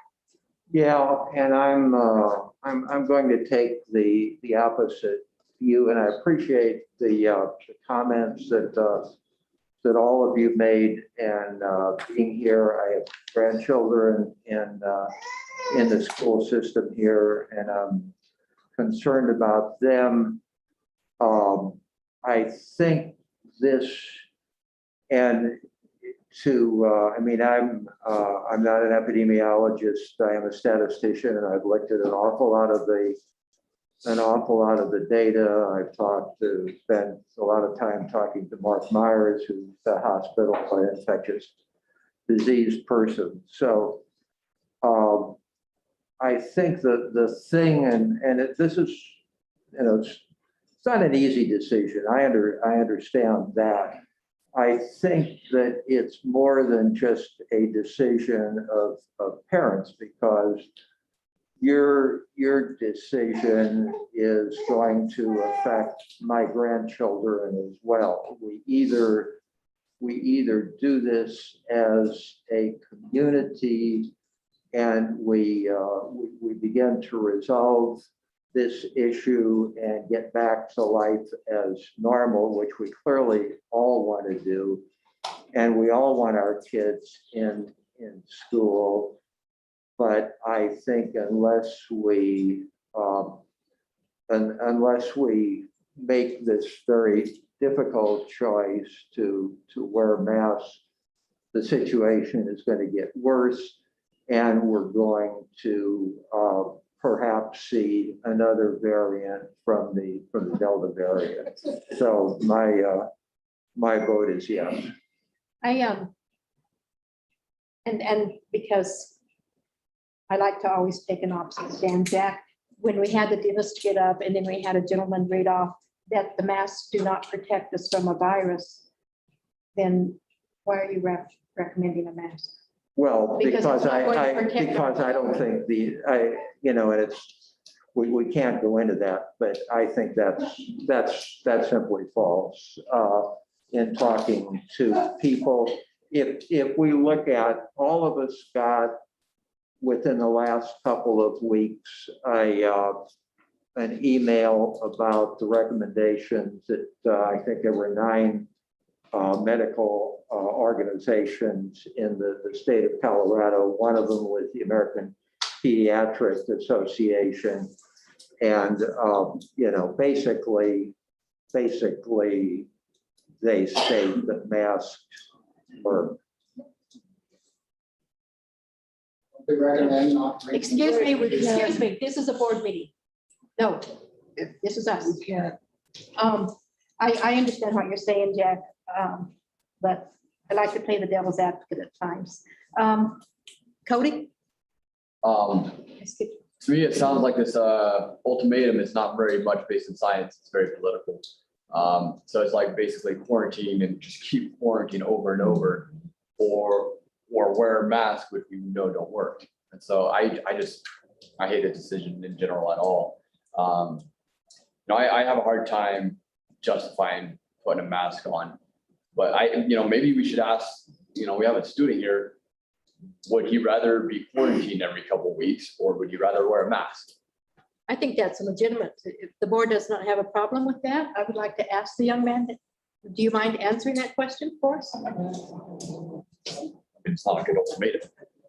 I mean, we're in a tough spot. So would you rather wear a mask or be quarantined or go online? Personally, I prefer not to quarantine at all, because okay, I'm gonna go with this. So vaccinated people can spread COVID just as easily. And I mean, you've read my email, my sources for that. And so I feel like, especially because the unvaccinated people don't have a choice to go back to school, we should just stop quarantining. We're gonna live with this virus forever, or for the foreseeable future. So we should stop trying to force it away. We should just live with it and protect ourselves how we think we should. But I understand what you're saying, but we have a choice to make: masks or quarantines. And I don't, so, excuse me. So, but I'm not going to put you on the spot anymore. Thank you. We don't really get to use science in this, it's an ultimatum. Stacy? I said everything I had. Chris? I hear recommendations, that's, unless you are a epidemiologist or somebody that specializes in infectious diseases. It's like, if I go to the cardiologist and he tells me, hey, I recommend you change your lifestyle, you're gonna have a heart attack and die, I'm not gonna go, well, that's just a recommendation, you don't know what you're talking about. I'm not gonna go to the educators, and when they recommend something to me, I'm gonna voice kind of I'm gonna have my own opinion, but their professional opinion is gonna weigh more on my decision making than my own bias. I have a son in 3rd grade who was a teacher. It's tough. I just feel like, the mask on the box says it won't protect you from viruses. That was never the intent of the mask, was to keep you from breathing in viruses. It's to catch your particulates to help cut down on the rate of transmission. And you can't get rid of the virus forever. other viruses out there, but every virus that we've been dealing with, the human genome has been dealing with for thousands of years. And this is something that we have not been dealing with. And science is leading the way. Everything is, there's more ground being made every single day. I don't particularly like the idea of kids in mass or teachers. I know teachers, they're like, they're like, I'm wishy-washy, but ultimately I want kids in school. That's where they belong. And if we can't have our community vaccination rate at 70%, which is only a couple of percentage points off for now. So it's like, if we can get 20 more people, I don't know how many, but there's a lot of ors, but there's a lot of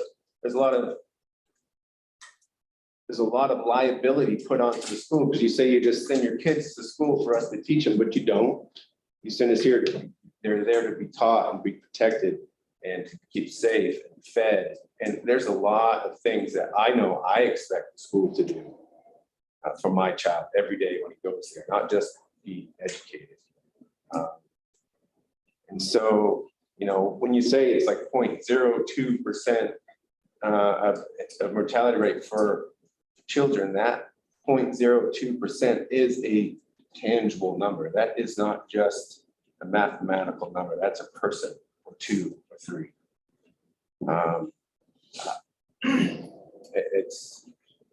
I don't like, if this was a full on, I'm Dr. Reach anyway, and I want to mask everybody for the rest of the year and that's it. I would not be in support of that.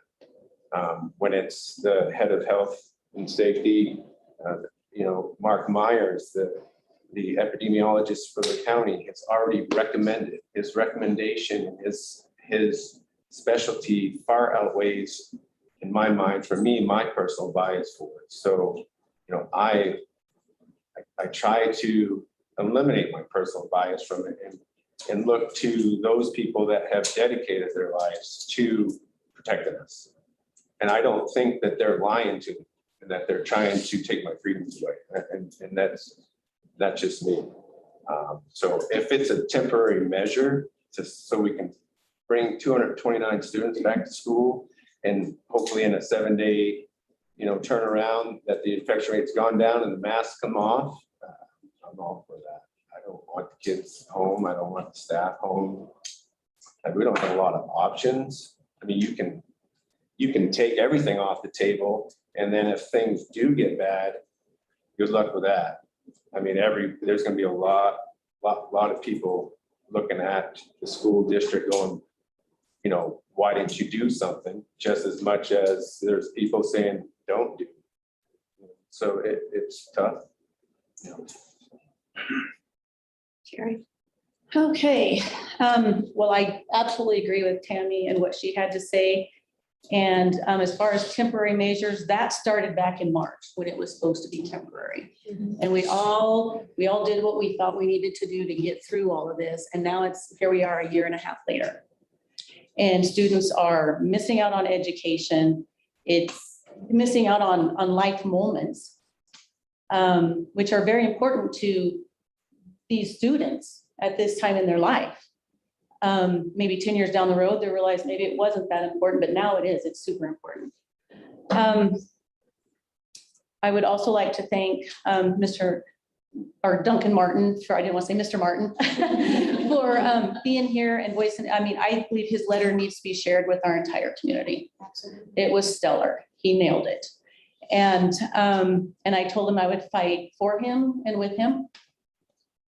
From day one, when this all started, I said everybody needs to take their own health, their education, and their career into their own hands. Nothing is a given from day to day. You get to make your own choices because we have the freedom of choice. And today I'm here to say, I want to give you the freedom of choice, whether it's the right one or the wrong one.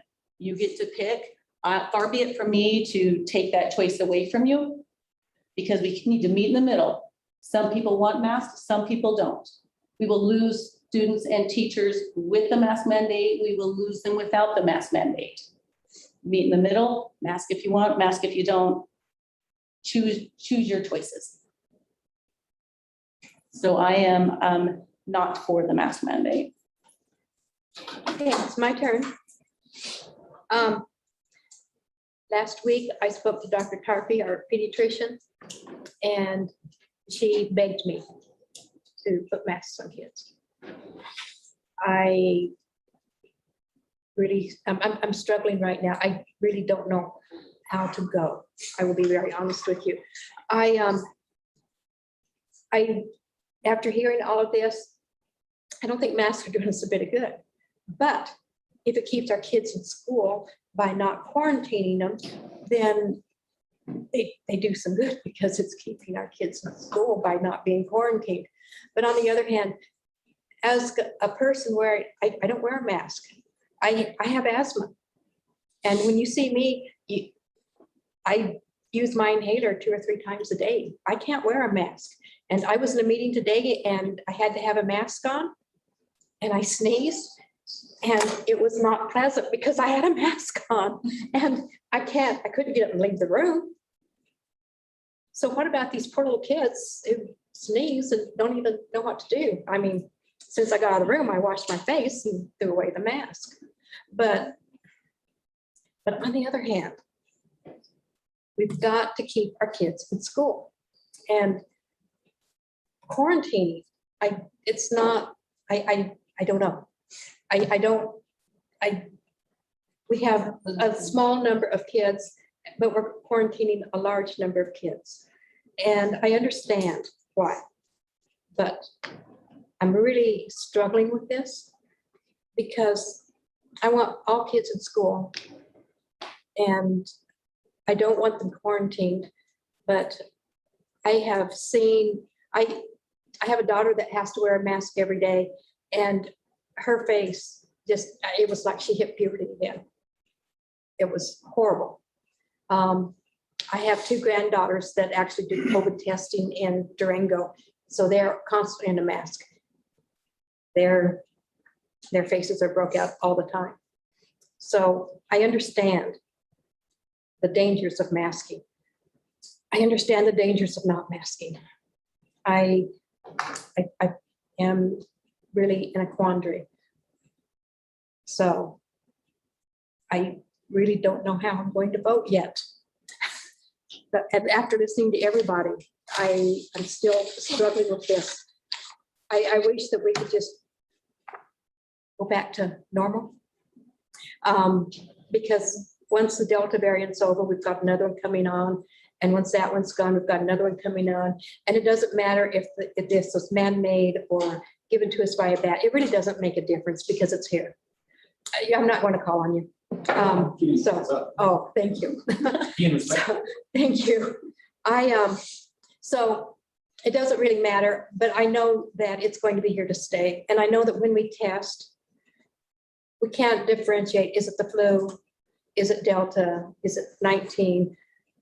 So we really don't know what these kids are out with unless, I don't know, Jacqueline, can the test that you give that take 24 hours, does that tell which variant it is? So we really, I mean, these kids could all be out with the flu instead of COVID, right? Right. Can I say a statistic? No, you cannot. So, and I was accused of being a bully, but I will continue being a bully because this is my meeting. And it's important for us to get through this because we have to call for a vote 2 minutes ago. So does anybody else have anything they need to say? I just have one more thing to Okay. say. As far as, is there any way, I mean, legally to reevaluate the way we are quarantining? Where we can make it where these children aren't missing near as much. If they are I mean, we're requiring the parents to do like a self test of all the symptoms. But the next, but we need to take temperatures if anybody's gonna be in the gym for extracurriculars or in the auditorium for different things. We require a temperature check. Is there a way we can shorten this quarantine period legally to keep these kids in school? And I have that written down in our notes. So tomorrow when we get back to it, I'll make sure that I contact we'll have a conversation, but I'll make sure I contact everyone and make sure, see I would what we like can to do. See us do everything legally possible to bring that to the bare So- minimum, the absolute bare minimum. Are you finished? That being said, I want to go back because as parents, you've all said, let us be parents and let us be responsible for our kids. But there are parents who send their kids to school sick. That's why we get these letters every day. So it's not that we're trying to tell you how to raise your kids.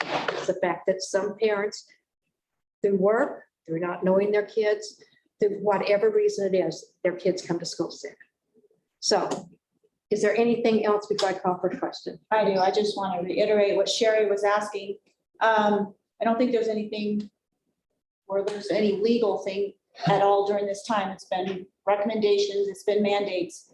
But as the uniqueness of a locally governed board, it is at our pleasure to change our guidelines and shorten the length of time of quarantine. So just remind that to the board. We are that governing people. And this, the citizens guide, as you know, we brought it up to the board, I think, in early July. Yes, you did. It's a document that's ever growing and changing. And so we'll go through it and look at it with, we'll just review what we have in place. I'd appreciate that. All right, let's call for the question. Larry. Aye.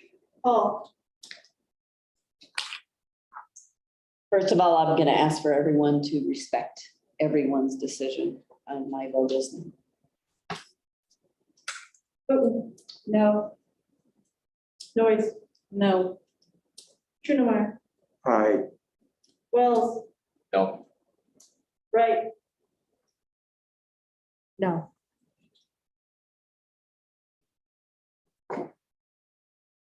I want you guys to know a lot of prayer went into that. That's the worst decision I've ever had to make, one of the hardest ones. Yes, we are dismissed at 7:06.